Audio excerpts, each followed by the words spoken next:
Holidays-nale, adu namma GT Holidays da. GT Holidays, South India's #1 travel brand. You know you are special when you're with GT Holidays. தினம்தோறும் விளக்கேற்ற நல்ல எண்ணெய், இதயம் நல்லெண்ணெய். Yes, வீடு, schools, hotels, store room இங்கெல்லாம் partition wall கட்டணும்னாலும் இப்போ பில்டிங் போனஸோட first choice Renocon rapid wall panels. IBC Tamil நேயர்களுக்கு வணக்கம். இன்றைய சிறப்பு நேர்காணலில் நம்மோடு இணைந்திருக்கிறார் மூத்த பத்திரிகையாளர் ரங்கராஜ் பாண்டே அவர்கள். வணக்கம் சார். இன்னும் தேர்தலுக்கு 37 நாள் தான் இருக்குது தமிழ்நாட்டை பொறுத்த வரைக்கும் எத்தனை முனை போட்டி இருக்கிறதா நீங்கள் பார்க்குறீங்க? இன்றைக்கி தேதிக்கு 4 முனை போட்டி இருக்கிறதா தான் பார்க்குறேன். அதில் 4ல் வந்து 1 vs 2 தான் வந்து ப்ரிடாமினண்ட்டாக இருக்குது. 3 and 4 வந்து கட்டாயமாக தேர் இந்த பேட்டில், அதில் போரில் இருக்கிறாங்க. அவங்க வந்து டிசிஷன் மேக்கர்ஸாக, ஸ்பாய்லராக, கிங் மேக்கராக இருப்பாங்க, நோ டவுட். நான் ஏற்கனவே வேறு ஒரு நிகழ்ச்சி சொல்லியிருந்தேன். எடப்பாடி பழனிசாமியும் ஸ்டாலினும் வந்து போட்டியில் இருக்கிறாங்க. யார் வெல்வது என்று தீர்மானிக்கிறதுல விஜயும் சீமானும் இருக்கிறாங்க, நோ டவுட். 1 and 2 அப்படின்னு நீங்கள் சொல்கிறது அப்போது திமுக அதிமுக அதுதான் ப்ரிடாமினண்ட்டான போட்டி. அதில் ஒன்றும் குழப்பம் இல்லை. அந்த நம்பர் 2க்கான டிஃப்ரென்ஸ் வந்து ரொம்ப ஸ்ட்ராங்காக இருக்கும். அதை நீங்கள் கிரவுண்டில் பார்ப்பீங்க. விஜயனுடைய இந்த தாக்கம்ங்கிறது சுத்தமாக இல்லை அப்படின்னு புரிஞ்சுக்கலாமா? நல்லா இருக்குது. எப்படி இல்லைன்னு சொல்ல, நான் தான் உங்களுக்கு சொன்னேன் 1 and 2ல் யார் 1 யார் 2ன்னு தீர்மானிக்கிற இடத்துல இந்த 2 பேருமே இருப்பாங்கன்னு சொன்னேன். அப்புறம் தாக்கமே இல்லைன்னு. தாக்கம் வந்து ஆட்சியை பிடிக்கிறதுக்கு இல்லை. அது யார் விஜயை ஒத்துக்கூடாது. நீங்கள் போய் ஜான் ஆரோக்கியம் கேட்டு பாருன்னு சொல்லுவார். 2026 ஆட்சியை பிடிக்கிறதுக்கான வாய்ப்பு இல்லைன்னு அவங்களுக்கே தெரியுமே. நீங்கள்லாம் தான் உணர்ச்சிப்பட்டு இருக்கீங்க, மீடியாக்களில் தான் ஃபோக்கஸ் பண்ணிட்டுருக்கீங்க. எப்படியாவது இந்தியா அலையன்ஸுக்கு கம்மியாயிருச்சு, இவங்க வந்துட்டாங்க முந்திட்டாங்கன்னு சொல்லி சொல்லாமான்னு பார்க்குறீங்க. தட் இஸ் நாட் த ஃபேக்ட்னு அவருக்கே தெரியும். அதில் ஒன்றும் குழப்பம் இல்லை. அவங்க வந்து they have created a huge impact. அதை நான் மறுக்கல. அவர்களுக்கு தாக்கம் ஏற்படுத்தலையாங்கிறது நீங்கள் பயன்படுத்துகிற வார்த்தை. நல்ல தாக்கம் இருக்குன்னு நான் சொல்லுவேன். அட்லீஸ்ட் 15% ஓட்டு எடுப்பாங்கிறது கம்மியான தாக்கமாக என்ன? ஒரு தேர்தல் ஒரு கட்சி ஆரம்பித்து முதல் தேர்தலில் 15% ஓட்டுவாங்கன்னா பல முறை சொன்னது போல் ஏடிஎம்கே டிஎம்கே பிறகு எந்த கட்சியும் அவ்வளோ ஓட்டு வாங்கினதில்லை. இந்த 2 கட்சி தான் அவ்வளோ ஓட்டு வாங்கியிருக்கு. ஆரம்பத்திலே பெரிய தாக்கத்தை ஏற்படுத்துகிற கட்சிகள் இவன் 2. அதுக்கப்புறம் ஒரு பெரிய தாக்கத்தை ஏற்படுத்துறது இந்த கட்சியாக தான் இருக்க போகுது, அதிமுக திமுகவுக்கு பிறகு. அதில் ஒரு தாக்கம் இல்லை. ஆட்சியை பிடிக்கிறது இருக்கானா? இல்லை, தாக்கம் இருக்கானா? 100% இருக்குது. ஆட்சியை பிடிக்க முடியுமானா 2026 இல்லை. இதுக்கு மேலே உங்களுக்கு டெக்னிக்கலாக கரெக்டாக எக்ஸாக்டாக பிரசிடென்ட்டாக யார் சொல்ல முடியும் சொல்லுங்கள். தாக்கம் அப்படின்னா அப்போ அது பாதிப்பை யாராவது ஒரு கட்சிக்கு வந்து ஏற்படுத்தும். அது திமுக கூட்டணிக்கு அதிமுக கூட்டணி யாருக்குன்னு சொல்ல முடியாதுங்கிறதான த்ரில்லே. அதில் உள்ள சஸ்பென்ஸு த்ரில்லே இதுதான். நான் நினைக்கிறேன் டிஎம்கேக்கு ஒரு போட்டு கூட இருக்கும், ஏடிஎம்கேக்கு ஒரு போட்டு கம்மியாக இருக்கும்னு நினைக்கிறேன். ஒரு பேச்சுக்கு சும்மா ஒரு உதாரணம் உங்களுக்கு புரிய வைக்கிறக்கா சொன்னால் 18% ஓட்டு வந்து டிவிக்கே வாங்குச்சுன்னு. அதில் 10% லாஸ் வந்து டிஎம்கே அலையன்ஸுக்கும், 8% லாஸ் வந்து ஏடிஎம்கே அலையன்ஸுக்கும் நினைக்கிறேன். ஸோ 2% வந்து ஏடிஎம்கே அட்வான்டேஜ் ஆகும். அந்த மாதிரி நான் சும்மா ஒரு குத்துமதிப்பு என்ன சொல்கிறேன். அது வந்து 2 பேருக்குமே இருக்கும். யாருக்குன்னு கணிக்க முடியும். நீங்கள் பார்த்துங்க, நீங்கள் செஃபாலஜியில் நீங்கள் வந்து அந்த கருத்து கணிப்புலாம் பண்ணுறவங்கள்ட்ட கேட்டால் சொல்லுவாங்க 3% வரைக்குமே வந்து ஒரு ஸ்விங்கை வந்து ப்ளஸ் ஆர் மைனஸ் தான் சொல்லுவாங்க. அது வந்து எப்படினாலும் போயிடலாம். 3% ஒருத்தர் அட்வான்டேஜ் எடுத்துட்டாருன்னா அவர் ஜெயிப்பார்னு சொல்லிட முடியாது. 3% ஒருத்தர் பின்னாடி இருந்தாருன்னா ஒருத்தர் தோற்றுருவார்னு சொல்ல முடியாது. 3%ங்கிறதே வந்து எரர் மார்ஜின் தான். அது முன்ன போகலாங்கிறது. ஏன்னா 5,64,00,000 வாக்காளர் வாக்களிக்க போகிறாங்க. ஸோ நம்ம வந்து ஒரு 5,000 பேர் 6,000 பேர் கேட்டுட்டு இவர் தான் ஜெயிக்க போகிறான்னு சொல்ல முடியாது. அந்த ஸ்விங்கை நம்ம கண்டுபிடிக்க முடியும். அந்த எந்த சைடு இந்த வேவ் இருக்குன்னு கண்டுபிடிக்க முடியும். ஆனால் எக்ஸாக்டாக நம்ம வந்து அந்த நம்பர் சொல்லிட முடியாது. அப்போ வந்து அட்வான்டேஜ் ஏடிஎம்கே இருக்குது.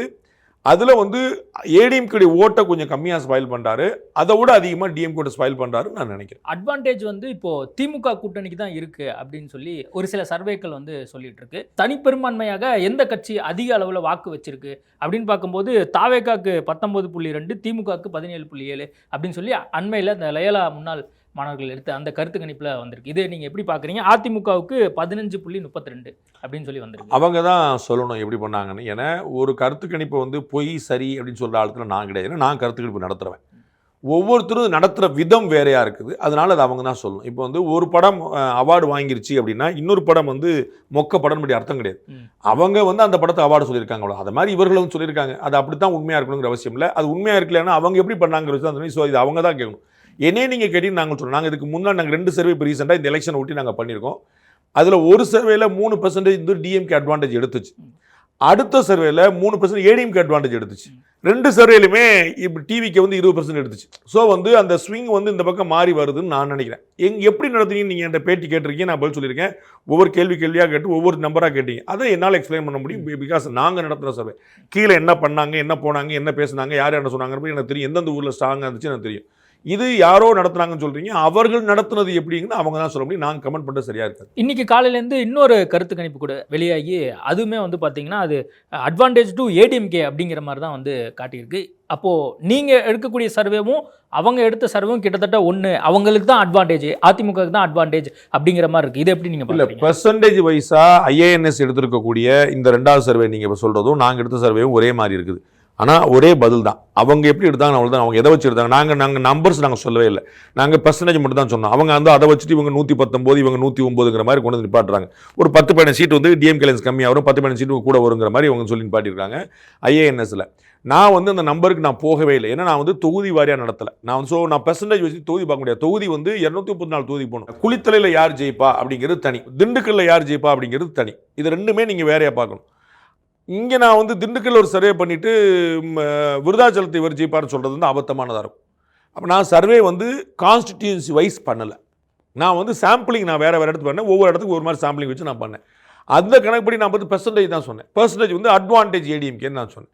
இவங்க ஒரு நம்பரும் போடுறாங்க. அதனால் அவர்கள் தான் அந்த இடத்துல வந்து அவங்களுக்கான என்ன பண்ணான்னு சொல்ல முடியும், நான் சொல்ல முடியாது.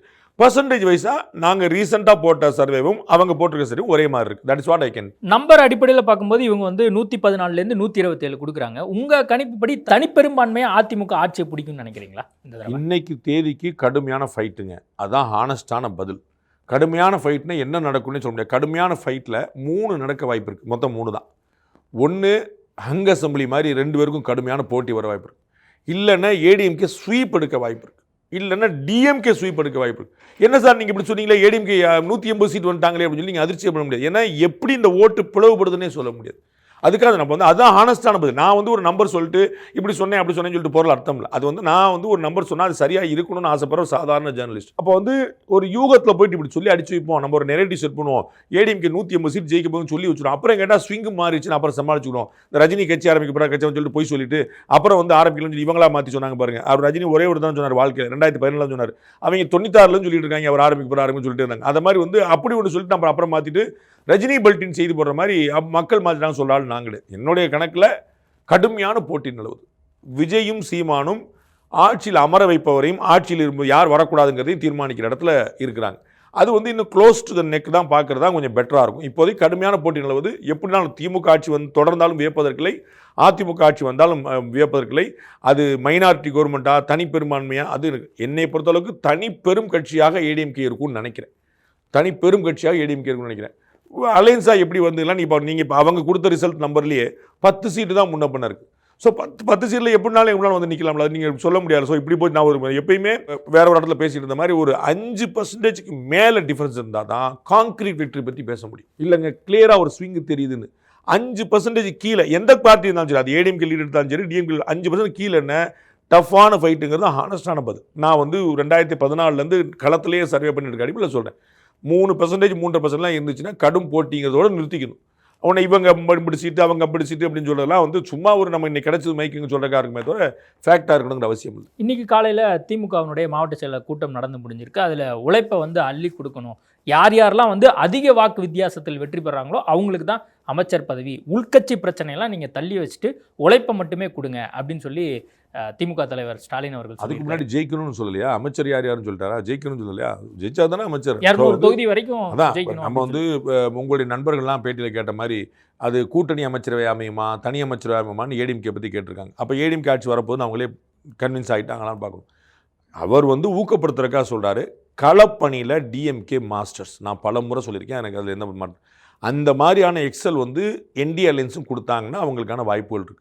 ஆனால் களப்பணியில் அட்வான்டேஜ் டிஎம்க்கு எடுக்கக்கூடியவங்க பைசா நகர்த்துறது, ஆள் பிடிக்கிறது, கேண்டிடேட் நிப்பாட்டுறது, போலீஸை ஹேண்டில் பண்ணுறது, ஆஃபீஸர்ஸை சேலஞ்ச் பண்ணுறது, இந்த மாதிரி பல விஷயங்கள் அவங்க வந்து ரொம்ப ஸ்ட்ராங்கான பேஸ் உள்ளவங்க.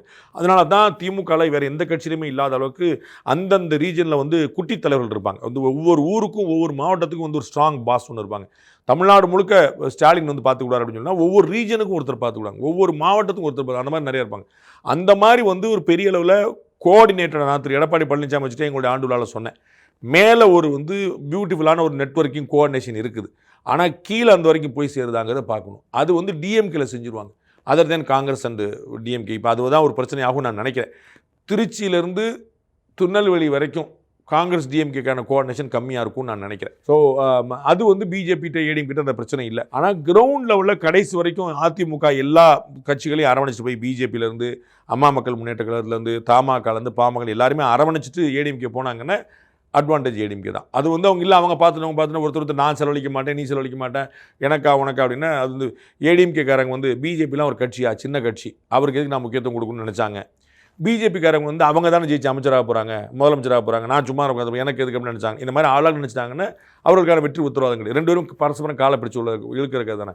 2 பேரும் ஒன்றா இருந்தாங்கன்னா வாய்ப்பு இருக்குது. அந்த விஷயத்தில் டிஎம்கே வந்து நம்ம வந்து அப்ரிஷியேட் பண்ணி ஆகணும். கலப்பணியில் அவங்க மாஸ்டர்ஸ். 2 பேரும் திமுகவும் காங்கிரஸும் எந்த அளவுக்கு இப்போ அண்டர்ஸ்டாண்டிங்கோட இருக்காங்க அப்படிங்கிறது ஒரு கேள்வியாக இருக்குது. இப்போ கூடுதலாக நான் சொன்னேன் அகில இந்திய தலைமையும் மாநில தலைமையும் நல்லா இருக்குது. ராகுல் காந்தி பிரச்சாரத்துக்கே வரமாட்டாருங்கிற மாதிரி சொல்கிறாங்க. அவருக்கு இந்த விஷயங்களில் உடன்பாடு இல்லைன்னு. பட் வந்து ஆல் இந்தியா லெவலில் வந்து டிஎம்கே நல்லா இருக்காங்க. ஸ்டேட் பிரசிடென்ட் வந்து சர்வப்பரி தியாகம் பண்ணியே உட்காந்துருக்காரு. எப்படி திரு நயினார் நாகேந்திரன் அதிமுகக்காக ஃபுல்லாக கொடுத்துட்டாரோ அதே மாதிரி வந்து திரு செல்லப்பேர் வந்து டிஎம்கேக்காக கொடுத்தான்னு பார்க்கணும். ஆனால் கிரவுண்ட் லெவலில் வந்து ஒரு விஷயம் பார்க்கணும். கிரவுண்ட் லெவலில் நான் வந்து டிஎம்கே சொல்லுவோம் திருச்சியிலேருந்து திருநெல்வேலி வரைக்கும் அந்த டிஃபரன்ஸ் வரும்னு நினைக்கிறேன். அந்த களப்பணியில் வந்து காங்கிரஸ் டிஎம்கே கோஆர்டினேஷன் மிஸ் ஆகும்னு நினைக்கிறேன். பிஜேபி ஏடிஎம்கே மிஸ் ஆகாது நினைக்கிறேன். ஆகாமல் அவங்க கொண்டு போகணும். கம்யூனிஸ்ட் கட்சியை பொறுத்த வரைக்கும் அவங்க கொஞ்சம் அதிருப்தியில் இருக்கிற மாதிரியும் பார்க்குறோம். தொகுதி ரீதியாக எந்த மாதிரி சொல்ல முடியாது. செட்டில் ஆகிறதுக்கான வாய்ப்பு தான் அதிகமாக இருக்குது. ஏன்னா அவங்க வந்து கோச்சுக்கிட்டு எங்கே போவாங்கன்னு ஒரு கணக்கு இருக்குல்ல. நீங்கள் வந்து அம்மா வீடோ அண்ணனோ ரொம்ப ஸ்ட்ராங்காக இருக்கிற மனைவி வந்து கோச்சுக்கிட்டு வந்து அம்மா வீட்டுக்கு போகிறேன்னு போயிடுவாங்க. அம்மா வீடே இல்லாத இல்லாட்டி வயசான அம்மா அப்பா இருக்கிற இல்லாட்டி அண்ணன் தம்பி இல்லாதவங்க எங்கே போவாங்க? அவங்க வந்து அடியோ பிடியோ வாங்கிட்டு பேசாமல் உட்காந்துருப்பாங்க. அப்படி இருக்கணுங்கிற அவசியம் இல்லை. பட் அப்படி இருப்பாங்க. அது மாதிரி வந்து ஏடிஎம்கே தனியாக இருந்துச்சுன்னா எல்லாம் பாஞ்சு வந்திருப்பாங்க. என்ன 2024 மாதிரி ஏடிஎம்கே இருந்துச்சுன்னா பாஞ்சு வந்திருப்பாங்க. எல்லாமே அலைன்ஸ் வந்திருக்கும் இந்த பக்கம். ஏடிஎம்கே பிஜேபி கூட இருக்கனால அவங்களுக்கு வந்து ஒரு காரணம் சொல்ல முடியலேன்னு அல்லாடிட்டு இருப்பாங்க. டிவிக்கே கூட போனால் டிவிக்கே வந்து அந்த அளவுக்கு பலமாக இல்லைன்னு அவங்களுக்கு தெரியும். ஸோ வந்து நம்ம போய் ஒரு பெட்டர் மக்கள்னால கூட்டணி அமைக்கலாம். அதோட 2016 பெட்டராக ஒன்று பண்ணலாமே தவிர பெருசாக வெற்றி வாய்ப்பு இல்லாமல் போயிருமேன்னு கவலைப்படுறாங்க. அதனால் பைசாவோ சீட்டோ கொடுக்குற வாங்கிட்டு செட்டில் ஆகிடலாம்னு நினைப்பாங்கன்னு நினைக்கிறேன். இப்போ திமுக கூட்டணியில் கிட்டத்தட்ட ஒரு 25க்கும் மேற்பட்ட கட்சிகள் வந்து கூட்டணியில் இருக்காங்க. அப்படிங்கும்போது இது எப்படி அரவணைச்சு எப்படி வந்து ஸ்டாலின் அவர்கள் 25 வந்து 5 தவிர 20 அரவணைக்கப்பட்டது தான். அதில் என்ன இருக்குது? நீங்கள் இந்தியன் முஸ்லீம் என்ன செய்யப்படுறாங்க, மனிதநேய ஜனநாயக கட்சி என்ன செய்வது, மனிதநேய மக்கள் கட்சி என்ன செய்வது, கொங்குநாடு மக்கள் தேசிய கட்சி என்ன செய்வது, யார் என்ன செய்யப்படுறா? எல்லாம் உதயசூரியன் சின்னத்தில் நிற்கிறாங்க. என்ன செய்ய போறீங்க? எல்லாம் உதயசூரியன் தான். திமுக எல்லாம் மதிமுக. இதெல்லாம் நீங்கள் சரி பண்ண வேண்டியது 5 கட்சி தான். 2 கம்யூனிஸ்ட் விடுதலை சிறுத்தைகள் காங்கிரஸ் இன்னும் யாராவது கணக்கு தேமுதிக அந்த மாதிரி இந்த மாதிரி 4-5 தவிர வேறு யாரும் சரி பண்ணுறதுக்கு உங்களோட 20 கட்சி நீங்கள் சொல்லுவீங்க. 20 உள்ளுக்குள்ள ஒன்று தான். அது ஒன்று 5 கட்சி தான் அங்கே வந்து அலைன்ஸ். அதுதான் அவங்க வந்து இம்பாக்ட் கிரியேட் பண்ணுறவங்க. லாஸோ ஏதோ பெர்செப்ஷனோ கொடுக்குறவங்க.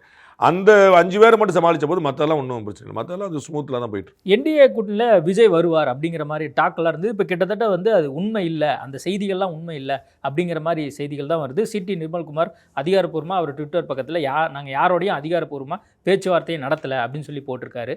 கூடுதலாக விஜய் அவர்கள் டெல்லி போனதையும் நம்ம செய்திகளாக பார்க்குறோம். நீங்கள் என்ன நினைக்கிறீங்க? ஆல்மோஸ்ட் அந்த என்டிஏ கூட்டணியில் விஜய் வர்றது இல்லை அப்படிங்கிறது ஆயிடுச்சு. சிடி நிர்மல்குமார் வந்து கூட்டணி பேச்சுவார்த்தையில் அதிகாரப்பூர்வமாக அறிவிச்சிட்டார். ரைட்லா கூட்டணி பேச்சுவார்த்தை நடக்குதுன்னு அதிகாரப்பூர்வமாக யார் அறிவிச்சிருந்தா? நீங்கள்லாம் ஏன் செய்தி போட்டீங்க? அப்போ நீங்கள்லாம் உங்களுடைய சோர்ஸஸ் வச்சு செய்தி போட்டீங்க. அப்போ சிடி நிர்மல்குமார் பேசுகிறது பொய்ன்னு செய்தி போட வேண்டியதானே? ஏமாத்துறாரு. முந்தானத்து தான் இவர் அவரும் பேசுனாங்க, சாயந்தரம் தான் வந்து இவர் அவரும் பேசுனாங்க, விஷ்ணு ரெட்டி இவரும் பேசுனாங்க, ஜெகதீஷ் இவரும் பேசுனாங்க, விஜயும் அவரும் பேசுனாங்க. நீங்கள் சொல்லியிருக்க வேண்டியதானே? ஏன் சொல்லலை? எல்லா ஊடகங்களும் கிளப்பி விடுறீங்க, பேசுனாங்கன்னு. இப்போ நிர்மல்குமார் வந்து இல்லைன்னு சொல்லிட்டாரு அதிகாரப்பூர்வம். அப்போ நிர்மல்குமார் பொய் சொல்றாருன்னு சொல்லுங்க. மாவட்ட நாங்கள் கருத்து வச்சாங்க அப்படிங்கிறதா ஒரு செய்தியாக வந்துச்சு. ஓபிஎஸ் மாவட்ட செயலாளர் கூட்டம் நடத்தினாரு. எல்லாரும் டிவிக்கு கூட போனோம்னாங்க. என்ன பண்ணார் அவர்? டிஎம்கே கூட போயிட்டார். அப்போ கருத்து 1000 சொல்லுவாங்க சார். என்ன முடிவெடுக்குன்னு சொல்லுவோம். நீங்கள் என்ன பிஜேபியும் அவங்களும் பேசுகிறாங்க, ஏடிஎம்கே அவங்களும் பேசுகிறாங்க, டிவிகே என்டிஏக்குள்ளே போகுது, டிவிகே மிரட்டுறாங்க, சிபிஐ விசாரணை கழுத்தை நெரிக்கிறாங்க சொல்லிட்டே இருந்தீங்களா? இல்லை.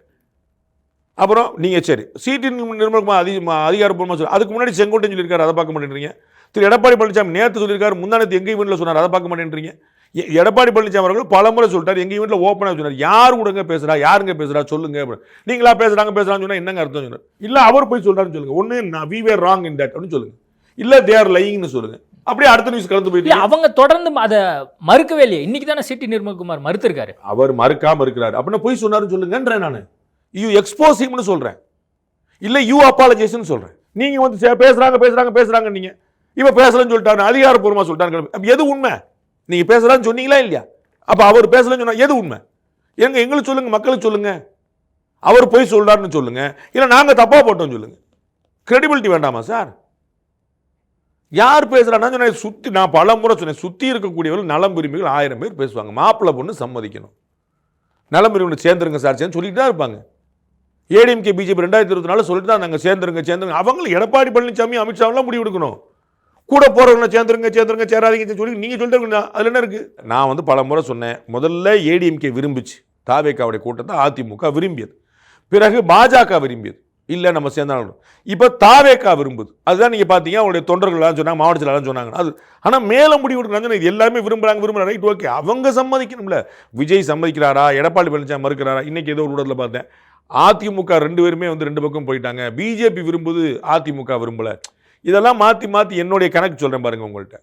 ஊடகங்கள் எப்படியாவது என்டிஏ அலையன்ஸ் பலவீனமாக இருக்குதுன்னு காட்ட விரும்புகிறாங்க. 3 நாளாக நீங்கள் பெட்ரோல் எவ்வளோ போனீங்க, எவ்வளோ பேர் 1000 பேர் நிப்பாட்டுச்சிங்க. போர் நின்றுச்சா? இப்போ பெட்ரோல் டீசல் தட்டுப்பாடு அதிகரிச்சிருக்குமா குறைஞ்சிருக்கணுமா சொல்லுங்க சார். போர் தொடர்ந்துகிட்டு இருக்கு, அப்போ பிரச்சனை தட்டுப்பாடு கூடி இருக்கணுமா குறைஞ்சிருக்கணுமா? இப்போ எங்க பெட்ரோல் பங்கு கூட்டமே காணும்? பதட்டத்தில் மக்கள் போனாங்க. யார் பதட்டத்தை ஏற்படுத்தினா? மோடி சொன்னாரா? அஸ்வினி வைஷ்ணவ் சொன்னாரா? ஜெய்சங்கர் சொன்னாரா? யார் சொன்னா? எதிர்கட்சிகள் சொன்னாங்க. அதான் சோசியல் மீடியால செய்தி வந்துச்சு. அதான் மீடியால சொல்லுங்க, சோசியல் மீடியா வந்துச்சு. எங்க அப்பாவு கேட்டாரு, சபாநாயகராக இருந்தவர், பாருங்க இப்ப இல்லைன்னு சொல்றீங்க, ஆனா ஒரே கூட்டமா இருக்கு அப்படின்ற. யார் வர வச்சா? ஆப்ப விக்கல, தோசை விக்கல, இட்லி காணாம போயிடுச்சு, அமேசான்ல இது விக்குது, எலக்ட்ரிக் குக்கர் வந்து தீர்ந்து போச்சு. அதெல்லாம் உண்மைதான். நீங்க சொல்றீங்க உண்மைதானே? அது எப்படி இருக்கும்? நானே வாங்கணும் முயற்சி பண்ணா அது இல்ல சார். தாவேகா கூட்டணி போய் பேசுனீங்க நீங்க தானே, பேசுன அதே உண்மைதான் சொல்ல வேண்டியதானே. நான் முன்னாடி தானே கேட்டேன், 2 நிமிஷம் தான் கேட்டேன், தாவேகா கூட்டணி பேச்சு போட்டியில இல்ல. மாவட்ட செயலாளர்கள் இந்த கருத்தை புசி ஆனந்திட்ட வச்சிருக்காங்க. மாவட்ட செயலாளர் வச்சிருக்கத நானும் நியூஸ் போட்டிருக்கேன், என்கிட்ட இருக்கு. அது ஆமா, நான் சொன்னது பேச்சுவார்த்தை நடக்குது, போட்டிங்களா இல்லையா? நடந்துச்சு, யார் நடத்தினா சொல்லுங்க. அது இல்லன்னு மறுத்தாரா இல்லையா? பாருங்க, இப்படி சொல்றீங்களா, நான் அப்ளை பண்ணேன், எனக்கு வந்து தோசை சுடுற சட்டுவம் கிடைக்கல சொன்னீங்கல்ல, அது மாதிரி சொல்லுங்க. தாவேகா பேசவே இல்லைன்னு, இல்ல நான் தப்பா போட்டேன்னு சொல்லுங்க, யாரா ஒரு ஊடகம் சொல்லுங்க. அப்ப வேற இப்ப இங்க தமிழ்நாட்டில் சட்டம் ஒழுங்கு பற்றி பிரச்சனை வருது, பேச்சு வருது, டபக்குன்னு பெட்ரோலுக்கு போயிடுவோம், இல்லை பெட்ரோல் இல்லை சட்டம் ஒழுங்கு அப்படியே விட்டாச்சு, இல்லை பெட்ரோல் பக்கம் போயாச்சு. அதுக்கான திட்டமிட்டு பண்ணுறீங்களான்னு உங்களுக்கு கேள்வி வச்சுக்கு. இப்போ எங்கே போச்சு? போர் நின்றுச்சா? காசா வரைக்கும் அடிச்சுட்டு தான் இருக்காங்க, 4 பக்கம் அடிச்சுட்டு இருக்கு இஸ்ரேல். போர் தொடர்ந்துட்டு இருக்கு. ஜூனியர் கம்பெனி வந்து இருக்கிறாரா இல்லையா போயிட்டு இருக்கு, அப்படியே தொடர்ந்துட்டு இருக்கு. நீங்கள் அடுத்த வேலையை பார்க்க போயிட்டீங்க. எங்கே போச்சு உங்கள் பெட்ரோல் தட்டுப்பாடு, கேஸ் தட்டுப்பாடு, சிலிண்டர் தட்டுப்பாடு, கமர்ஷியல் போச்சு. கேஸ் சிலிண்டர் விற்பனையாளர்கள் சொல்றாங்க தட்டுப்பாடு இல்லைன்னு, பெட்ரோல் டீசல் விற்பனையாளர் சொல்றாங்க தட்டுப்பாடு இல்லைன்னு, தமிழ்நாடு அரசு அம்மா உணவன் சொல்லுது கடை மூட மாட்டோம்னு, எம்டிசி பஸ் சொல்லுது நாங்கள் ஷார்டேஜ் பண்ண மாட்டோம்னு. யாருமே சொல்லு. எப்படி வந்துச்சு இந்த பதட்டம்? எப்படி வரும் பதட்டம்? அப்ப வேற விஷயத்தை மாத்திர கொண்டு வரீங்க. அதுதான் இங்கே நடக்குது. பேச்சுவார்த்தை நடக்குது, பேச்சுவார்த்தை என்ன கண்டுபிடிங்க? அப்ப டிவிக்கு இல்லைன்னா என்டிஏ வேலை ஜெயிக்க முடியாதுன்னு ஒரு நேரடி செட் பண்ண பாக்குறீங்க. அதுக்கு ஊடகங்கள் துணை போயிட்டு ஆமா ஏதோ என்டிஏ அலையன்ஸ் பலவீனமா இருக்கிற மாதிரியும், டிவிக்கே வந்தா தான் ஜெயிக்குங்கிற மாதிரியும் ஒரு நெரேட்டிவ் செட் பண்ணுற முயற்சி. அப்போ பேச்சுவார்த்தை நடத்தி நீங்கள் பேச்சுவார்த்தை நடத்தினா அப்படி ஒரு பிம்பம் வந்து சேர்ந்துருமா சேரலையா? அப்போ கஷ்டம். இப்படி ஒரு பிம்பத்தை கொண்டு வர பார்க்குறீங்க. என்ன தேமுதிக சேர்ந்து தான் டிஎம்கே பலமாயிருச்சா? கமலஹாசன் சேர்ந்தோடனே 100 சீட் கூடி போச்சா திமுகக்கு? அவங்களாம் எப்படி சேர்ந்தாங்க? இங்கே ஒரு சேரணும் என்ன கட்டாயம் இருக்குது? ஏடிஎம்கே பிஜேபி சேர்ந்து உங்களுக்கு கண்ணில் தெரியலையா? அம்மா மக்கள் முன்னேற்ற அதிமுக சேர்ந்து கண்ணில் தெரியலையா? அப்போ நீங்கள் மீடியாக்கள் விரும்புறது என்ன? என்டிஏ பலவீனமாக இருக்குன்னு காட்டணும். அதுக்கு நீங்கள் ஏதாவது மாற்றி மாற்றி சொல்லிடுவீங்க. கூட்டணி வரல, நீங்கள் தான் கூட்டணி வரலமீங்க, நீங்கள் தான் கூட்டணி பேசலமீங்க, கூட்டணி பேச்சுவார்த்தை முறிஞ்சிருச்சுன்னு சொல்லி பவன் கல்யாண் வந்து விஜய்கிட்ட பேசினார் அப்படிங்கிற செய்தியை நான் வந்து 100 முறை சொல்லியிருக்கேன். தயவு செய்து என்னுடைய மீடியாவை நீங்கள் ஒரு தடவை பாருங்க, இல்லாட்டி என்னுடைய பேட்டி ஒரு தடவை. நான் ஆமான்னு சொல்கிறேன், நான் பேச்சுவார்த்தை நடக்கலன்னு சொல்லல. நான் சொல்றது விஜயும் அமித்ஷாவும் முடிவு பண்ணணும்னு சொல்ல வரேன். நலம் விரும்பிகள் பேசிக்கொண்டே இருப்பார். நான் தெளிவாக சொல்றேன், நான் இல்லைன்னு மறுக்கவே இல்லையே. 2024 ஏடிஎம்கே பிஜேபிக்கு எல்லாருமே பேசுனாங்க, ஆமான்னு சொன்னேனே. ஏன் நடக்கல? அது ஏன் புரிஞ்சுக்க மாட்டேன்றீங்க? விஜய்கிட்ட எல்லாரும் சொல்லுவாங்க, விஜய் கேட்பார், அப்படியா அமித்ஷாட்ட எல்லாம் சொல்லுவாங்க, எனக்கு நிறைய வேலை இருக்கும்பார். நடக்கணும்ல எல்லாரும் சொல்லுவாங்க, வாங்க சார் அலைன்ஸ் போவாங்க சார். எடப்பாடி பழனிசாமி அடுத்த வேலையை பார்க்க போயிட்டு சும்மா ஒரே மேட்டர் பேசிட்டு வாங்க அடுத்த வேலையை பார்க்க போயிட்டு இவ்வளோ தான். நீங்கள் வந்து எதாவது போயிட்டு நலம் விரும்பிகள் நிறைய பேர் இருக்கிறாங்க, நான் மறுக்கலை. அரசியலுக்கு சம்பந்தம் இல்லாத நிறைய பேர் உள்ள தலையிட்டு பண்ணிட்டு இருக்காங்க, நான் மறுக்கல, ஆமான்றேன். அது பேச்சுவார்த்தை. நீங்கள் நினைக்கிறீங்க அப்போ வந்து இவர் போயிட்டாரு, அப்போ அவர் போயிட்டார், அப்போ பேசுவார். பவன் கல்யாண் பேசியிருப்பாரு, பீஸ் கோயில் பேசியிருப்பாரு, எல்லாருமே பேசிட்டே இருப்பாங்க. எங்கே நடக்கும்னு உங்களுக்கு தெரியும். அந்த 2 பேர் பேசினா மட்டும் தான் நடக்கும். பவன் கல்யாண் அண்மையில் தந்தி டிவி பேட்டியில் என்ன சொல்கிறாருன்னா, அப்படிலாம் பேசவே இல்லை அப்படின்னு சொல்லி அவர் மறுக்கிறார். நான் திரும்ப சொல்கிறேன், இவர்கள் நேரடியாக பேசியிருப்பாங்கிறதுக்கான எந்த ப்ரூஃபும் உங்கள்கிட்ட கிடையாது. அதை தான் நான் 100 முறை சொல்லியிருக்கேன். நான் சொல்ல நலம் விரும்பிகள் பேசிக்கொண்டே இருப்பார்கள். அது தூதுவராக இல்லை. இதே பவன் கல்யாண் சந்திரபாபு நாயுடு பேசுனது வேற, இங்கே நடக்கிறது வேற. இதுதான் சந்திரபாபு நாயுடு அலையன்ஸ் பேசினார், உட்கார்ந்தார், மெட்ரலைஸ் பண்ணார், இவங்களை விட்டு கொடுக்க வச்சார், அவங்கள விட்டு கொடுத்தார், தானே விட்டு கொடுத்தார். பியூட்டிஃபுல்லாக அண்டர்ஸ்டாண்ட் வந்தது. அவருக்கு தேவை. இவங்க கேட்டால் சொல்லுவாங்க. நான் பல முறை ரஜினிகாந்த் வந்து 1000 பேர்கிட்ட பேசியிருப்பார், 1000 பேர் சொல்லியிருப்பாங்க. கேட்கறது அவங்க இஷ்டம் இல்லை. ரஜினிகாந்த் அப்படி சொன்னீங்களாமே, ரஜினிகாந்த் உங்கள்கிட்ட பேசினாராமே. ஆமாம், இல்லை எல்லாரும் எல்லாத்தையும் பேசுவாங்க. அது கூட்டணி பேச்சாக நம்ம எடுத்துக்கொள்ள கூட்டணி பேச்சு 2 பேர் தான் பேச முடியும். அதுதான் நான் திரும்ப திரும்ப சொல்றேன். என்னைக்கு திரு எடப்பாடி பழனிசாமி திரு அமித்ஷா செஞ்சு அன்னைக்கு தானே கூட்டணி உரியாச்சு. அதற்கு முன்னாடி 100 செங்கோட்டையனை போய் பார்த்துருந்தார்ல, திரும்ப நிர்மலா சீதாராமன் பார்த்துருந்தார்ல. எல்லோரையும் பார்ப்பார்கள், போயிட்டே இருக்கும். அது இல்லை, அது வந்து நிறைய ஓடிட்டே இருக்கும். அதுக்கு 100 காரணங்கள் இருக்கும். நீங்க எடப்பாடி பழனிசாமி அமித்ஷா சந்திச்சாதான் அது பேச்சுவார்த்தை. அமித்ஷாவும் விஜயும் வந்து பேசினாதான் நான் சந்திக்கணுங்கிற, அவர்கள் பேசினாதான் ஃபைனலைஸ் பண்ண முடியும். மற்றவங்களாம் சார் அவங்க அப்படின்றாங்க சார், இவங்க இப்படின்றாங்க சார், அவங்க 65 வரமாட்டாங்களா சார், துணை முதலமைச்சர் ஒத்துக்கொள்ள மாட்டாங்களா சார், 2.5 வருஷம் எல்லாம் பேசிக்கிட்டே இருப்பாங்க. நம்ம வந்து ஊடகத்தில் செய்தி போட்டே இருக்க வேண்டியது. இது எந்த கட்சி பேசலன்னு யாராவது சொல்லுங்க, எந்த கட்சி பேசலன்னு சொல்லுங்க. நான் எங்கள் அண்ணன் சீமான் ஓப்பனாக என்கிட்ட எல்லா கூட்டணியும் பேசுனாங்கன்னு சொன்னாரே, அவர்கிட்ட பேசலையா? அப்போ அவருக்கு 10% 8% ஓட்டு வச்சிருக்காரு, அவர்கிட்ட பேசல. எல்லாரும் பேசிட்டே இருப்பாங்க. அவர் உடனே கூட்டணி போயிட்டார், ஏன் போடல? திமுக வந்து வலை வீசுகிறது, என்டிகேக்கு ஏன் போடலை? அதிமுக தூண்டில் போடுகிறதுன்னு ஏன் பேசல? எல்லாருமே எல்லாத்தையும் பேசிட்டே இருப்பாங்க. அதை வச்சு கூட்டணி நீங்கள் முடிவு பண்ணிடக்கூடாது. விஜய் என்டிஏக்குள்ளே போக வேண்டாம் அப்படிங்கிறதுக்கான முடிவை ஏன் எடுத்திருப்பாருன்னு நினைக்கிறீங்க இந்த தடவை 2026? அவர் போக வேண்டான்னு முடிவு எடுக்கல, அவர் தனித்து போட்டின்னு முடிவு எடுத்தார். அவருக்கு மதுரையை கண்டு கோமானு கூட திருச்சியில் போட்டிட்டாருன்னு அவருக்கு மதுரை பிடிக்காதான்னு கேட்டால் என்ன பதில் சொல்றது? அவர் திருச்சியில் போட்டு முடிவு பண்ணாரு, அது மாதிரி மதுரைக்கு போட்டி. அவர் அப்போ தெளிவான பாதையில் தான் இந்த தேர்தலை சந்திக்க அவங்க கட்சி தெளிவான பாதை என்பது வேற, வெற்றிக்கான பாதை. ஏன்னா அவர் தனிச்சு தான் அப்படிங்கிறது ஆரம்பத்திலேருந்தே சொல்றனால அவர் எந்த இடத்துலயுமே தனிச்சு அவர் ஆரம்பத்தில் சொல்லவே இல்லை. நீங்க தான் மாத்தி மாத்தி சொல்லாதீங்க. அவர் கூட்டணி பத்தி டே 1லேயே பேசியிருக்காரு. அமையலன்னு சொல்லுங்க. யாருமே பேசாத போது கூட்டணி பத்தி பேசினவர். நாங்க கூட்டணி கட்சி வருவாங்க, நாங்க அலையன்ஸ் பேசணும். யார் வந்தா சீட்டின் நாங்க என்னைக்கு அலையன்ஸ் பத்தி பேசணும்னு உங்க தலைவர் பேசியிருக்காரு. டே 1ல பேசியிருக்காரு. டே 1ல பேசியிருக்காரு. எங்களோட நம்பி வருவாங்க. எப்படி வருவாங்க? அவங்களா வந்து சொன்னா என்ன எப்படியாவது எங்களை கூட்டணி வச்சுக்கன்னு சொல்லி வருவாங்களா? நீங்க பேச மாட்டீங்களோ? நீங்கள் பேசுகிற யார்ட்டையும் பேச்சுவார்த்தை ஒத்து வரல, சரி வரல. எல்லார்ட்டையும் எல்லாரும் ட்ரை பண்ணிட்டாங்க. அவங்கள சொல்லிச்சுங்க 2 கம்யூனிஸ்டுக்கு தூண்டில் போடலையா? மதிமுக தூண்டில் போடலையா? விடுதலை சிறுத்தை எதிர்பார்க்கலையா? சொல்லுங்க இல்லைன்னு. அவங்கள பற்றி 4 வருஷம் பாஜக பற்றி பேசுனாங்களேன்னு அண்ணன் திருமாவளவன் கேட்டுகிட்டே இருக்கிறாரு. திருமாவளவன் பற்றி 2 விமர்சனம் பண்ண சொல்லுங்க, ஏன் பண்ணவில்லை? அப்போ உள்குத்தா? திருமாவளவன் கேட்குறாரு. பாஜக பற்றி அவர் பேச 100 முறை பேசியிருக்காரு. கூட்டத்தை எங்களோட பாசிச சக்தி கொள்கைன்னு சொல்லிட்டே இருக்கிறாரு. இவங்களை பற்றி பேசுனதே இல்லையே, 2 கம்யூனிஸ்டுகளை பற்றி பேசுனதே இல்லையே. அப்போ உள்குத்தோ? காங்கிரஸ் பற்றி பேச மாட்டாரு. இந்த பிரச்சனைக்கெல்லாம் காரணம் யாரும் சொல்ல மாட்டேன்றாரு. கல்வியை மாநில பட்டியலிருந்து எடுத்துட்டு பொதுப்பட்டியல் கொண்டு போயிட்டாங்க, பொதுப்பட்டியலிருந்து திரும்பி மாநில பட்டியல் கொண்டு வரணும்னு சொல்றாரு. யார் கொண்டு வரணும்னு சொல்ல மாட்டேன்றீங்க? நீட் ஒழிப்போம்னு சொல்றாரு. நீட் யார் பண்ணான்னு சொல்ல மாட்டேன்றீங்க?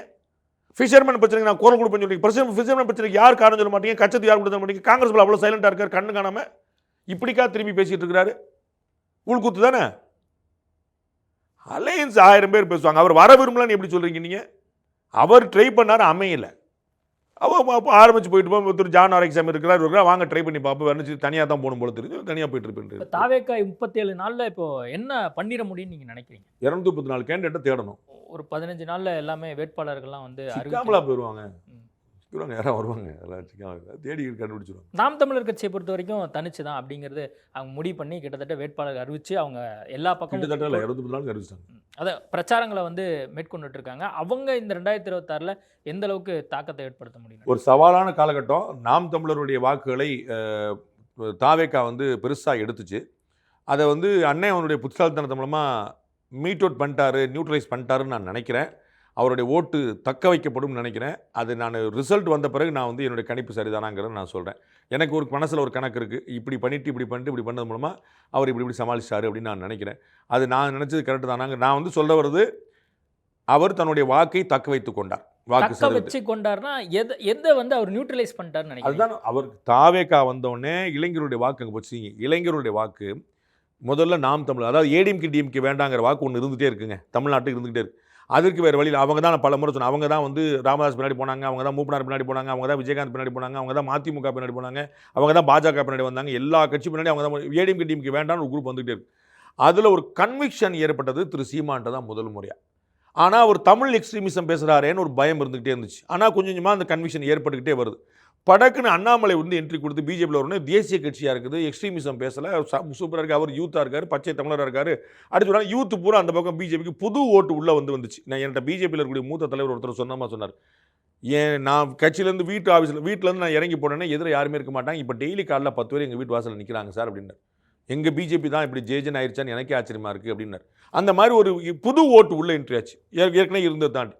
இப்போ திரு விஜய் வந்த உடனே சினிமா கவர்ச்சியும் சேர்ந்துருச்சு. இங்கே வந்தோடனே அவங்களுக்கு இந்த திராவிடம் பேசுறதுனால இந்த பக்கம் ஹிந்துத்வாங்கிற முத்திர வந்துருமோங்கிற பயமும் கிடையாது, இந்த பக்கம் தமிழ்ங்கிற முத்திர வந்துருமோ கிடையாது, எந்த தயக்கமும் இல்லாமல் அவங்க போய் செட்டில் ஆகிட்டாங்க. அப்போ வந்து இவர்கிட்ட இருந்த வாக்கு தான் அப்படியே மாறி மாறி மாறி வெளியில் எடுத்து போய் நிற்குது. இவர்கிட்ட இருந்த வாக்கு கொஞ்சம் அப்படி போய் மொத்தமாக இல்லை, இவர்கிட்ட 8% அப்படி மொத்தமாக போல, அப்படியே ஒரு பர்சன்டேஜ் மாறி மாறி போய் நிற்குது. அப்போ இப்போ வந்து இவர்கிட்ட வந்து ஒரு சர்டன் பர்சன்டேஜ் வெளியே போனோடனே இவர் வேற புது வாக்குகளை உள்ள கொண்டு வந்துறார் டபக்குன்னு. அதை வந்து என்ன நடக்குதுன்னு பார்க்குறாரு, அந்த சேனிங்கை வந்து பயன்படுத்தி அவர் பக்கம் வந்து இந்த 3 சீட்டில் காய நடத்துற மாதிரி இப்படி 2 போச்சு, டக்குன்னு இந்த காணி தூக்கி போட்டுச்சு, அவர் பேலன்ஸ் பண்ணி வச்சுக்கார். ஸோ நான் நினைக்கிறேன் அவருக்கு என்ன லாஸ் ஆச்சோ அதை பேலன்ஸ் பண்ணிட்டாருன்னு நினைக்கிறேன். அது எப்படி பண்ணார் என்னங்கிறத நான் நினச்சது நடந்துருச்சுன்னா அப்புறமா சொல்கிறேன். ஓகே, இப்போ ராமதாஸும் சசிகலா அவர்களும் என்ன பண்ண போகிறாங்கன்னு நினைக்கிறேன். அவங்களுக்கே தெரியலையே, நான் என்ன சொல்கிறது, அவங்களுக்கே தெரியல. நான் பாருங்கள், தனி மரம் கிடையாது தோப்பு அப்படின்றாங்க, 4 மரம் இருக்குது. நான் அம்மையார் பின்னாடி யார் யாரெல்லாம் நிற்கிறாங்கன்னு எனக்கு ஒரு முகம் கூட எனக்கு தெரிஞ்ச முகம். உங்களுக்கு யாரும் தெரிஞ்ச முகம் இருந்துச்சா? ஒருத்தர் கூட என்னால் வந்து கண்டுபிடிக்க முடியல. அவங்க வந்து திரு எடப்பாடி பழனிசாமிலேருந்து செங்கோட்டையிலேருந்து ஓபிஎஸ்லேருந்து எவ்வளோ பெரிய தலைவர்களை தன்னுடைய கண்ட்ரோலில் வச்சுருந்தாங்க.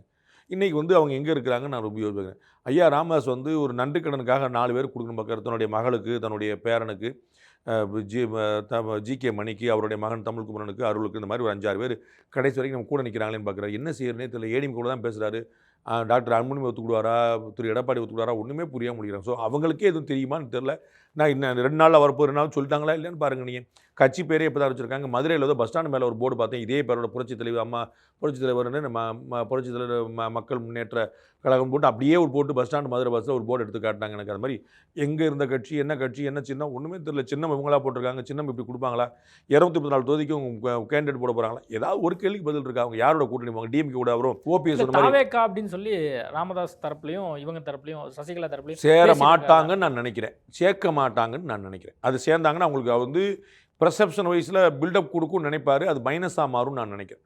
ஏன்னா நீங்கள் எவ்வளவு தான் நீங்கள் வந்து விஷயம் பேசினாலும் மருத்துவரையாக்கு பின்னாடியான ஒரு சமூக பின்புலம் இருக்குது, இவங்க மேலே ஒரு குற்றச்சாட்டு இருக்குது, வழக்கில் தீர்ப்பாயிருக்கு, அவர் பேசுகிற விஷயங்களில் மாறி நிற்கும். நீங்கள் வந்து அவர் ஏன் திருப்பரங்குன்றம் பற்றி பேச மாட்டுறாருன்னு நீங்கள் புரிஞ்சுக்கணும். திருப்பரங்குன்றம் பற்றி பேசி திருப்பரங்குன்றத்தை தீபம் ஏற்றாமல் எங்கே ஏற்றுறது அப்படின்னு கேட்டார்னா மைனாரிட்டி ஓட்டு போயிடும். சரி, திருப்பரங்குன்றம் தீபம் ஏற்றக்கூடாதுன்னு ஏங்க பண்ணணும்னு சொன்னால் அவருக்கு ஆதரவாக இருக்கக்கூடிய இந்துக்கள் வந்து போயிடுவாங்க, என்னங்க இப்படி பண்ணிட்டார் அப்படின்னு. சத்தம் காட்டாமல் இருக்காரா, 2 பேரும் ஹாப்பியாக இருக்கான். தலைவர் விடு, 3 கருத்து சொல்லலை, எனக்கு பிடிச்ச கருத்தை நான் வச்சுக்கிறேன், உனக்கு பிடிச்ச தலைவர் கருத்து நமக்கு தெரியாது, அதனால ஹாப்பியாக இருப்போம் பார்க்க. ஆணவ படுகொலை நடந்தது தப்பு அப்படின்னு சொல்லி சொன்னால் அந்த சமூகம் சண்டைக்கு வந்துடும். ஆணவ படுகொலை நடந்தது சரி அப்படி தான் பண்ணணும்னு சொன்னால் இந்த சமூகம் சண்டைக்கு வந்துடும். 2 பேசாமல் இருக்கார், 2 சமூகம் ஹாப்பியாக பின்னாடி வந்துடுது. அண்ணே ரொம்ப ஓரமாக இருக்கார், அவங்க மாட்டு கத்துவாங்க, கூப்பிடுவாங்க, வாவான்னு கூப்பிடுவாங்க, வண்டியில் ஏறுவாங்க, வாண்டடா வண்டியில் ஏறி பேசாமல் உட்காந்துருக்காரு. இவர்கள் நிலைப்பாடு எடுத்தவரெல்லாம் சிக்கல மாட்டிருக்காங்க. இப்போ இந்த பக்கம் நிலைப்பாடு எடுத்தாருன்னு வச்சுக்கோங்க, டாக்டர் ராமதாஸை சேர்த்தாருன்னா இன்னொரு சமூக ஓட்டு பெரிய சிக்கலாக மாறும், இவங்களை சேர்த்தாங்கன்னா இன்னொரு சமூக ஓட்டு பெரிய சிக்கலாக மாறும். அப்புறம் இவர் எதிர வந்து நீங்கள் வந்து திமுகவை என்னன்னு சொல்லி விமர்சிப்பார். திமுக ஒரு அடியில் காலி பண்ணிடுற அவரை, பஸ் உங்கள் கூட நிற்கிறாங்களே யாரும் பார்த்தீங்களா அப்படிங்கிற. அதனால் எனக்கு தெரிஞ்சு அவருங்க சேர்க்க மாட்டாங்கன்னு நினைக்கிறேன். எனக்கு மருத்துவரையாவோ அம்மையாரோ என்ன நினச்சிருக்காங்கன்னு எனக்கு என்னால் கணிக்கவே முடியல. எனக்கு வந்து என்ன பண்ண போகிறாங்கன்னு என்னால் கணிக்க முடியல. ஓகே சார், நிறைய விஷயங்கள் கொடுத்து பேசியிருக்கோம், நேர்காணல் கொடுத்ததுக்கு மிக்க நன்றி.